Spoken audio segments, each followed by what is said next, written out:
Oh, I always wished I could do something better than comics, but there didn't seem to be anything.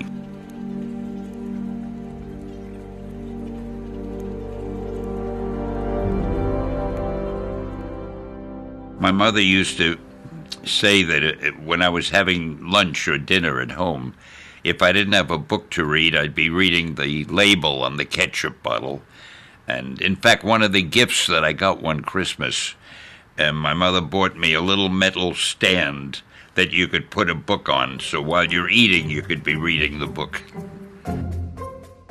There were the Hardy Boys, Don Sturdy, and Tom Swift. One was an adventurer, one was an inventor. I loved Emile Zola. I loved Charles Dickens. Whenever I got an extra 50 cents, I'd buy one of those books. In those days, grown-ups hated comics, didn't want their children to read them particularly. So I figured I'm not going to use my real name, which I'm saving for posterity, for these silly comic books. So I cut my first name into two, called myself Stan Lee. And it was a living, and I was doing the best I could to make the stories a little bit better, but the kind of stories my publisher wants me to do are banal. They're juvenile. They're nothing. I said to my wife, there's got to be something better than this. So Joni said to me, why don't you write one book the way you'd like to do it? So at that time, my publisher, Martin Goodman, said, give me a new superhero book. I think superheroes may sell.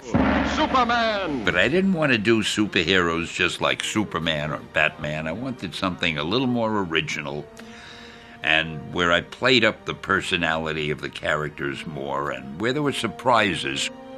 And I came up with the Fantastic Four.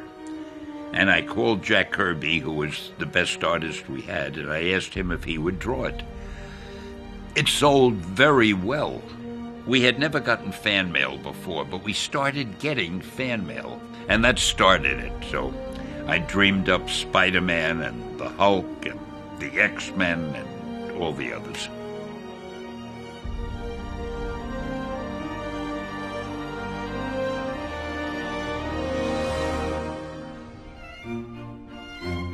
What I tried to do was take these characters who are obviously bigger than life and fictitious and make them seem real.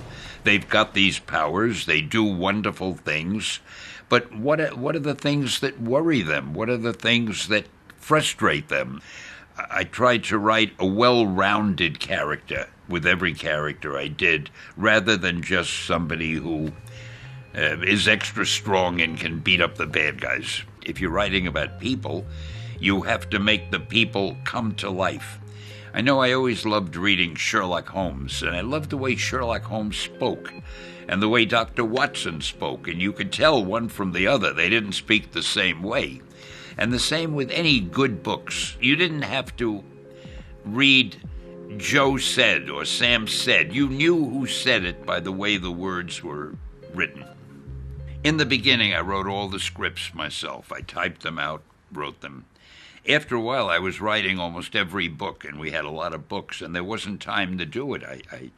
Kirby would be waiting for a script, and I couldn't keep him with nothing to do. So I would say, look, Jack, I don't have time to write your script, but here's the story I want to tell, and here's how we'll end it. I gave him whatever I wanted the story to be. And I said, now you draw it any way you want. I'll put in the dialogue and the captions later. So he would work just from an outline, a verbal outline that I gave him. He'd put in a lot of details that I hadn't even thought of, and that was great. And I did the same with all the other artists. One reason that our stories were so successful is I had these great artists illustrating them. Kirby was good, Ditko was good, John Romita was good, John Buscema, Gene Colan. And I tried to get the best people I could, even though we couldn't pay more than anyone else, and we very often paid less. I tried to make the job as interesting as I could. Even though they were comic strips, it would be great if we could make them readable and enjoyable and having something to say. Spider-Man, Spider-Man, does what game.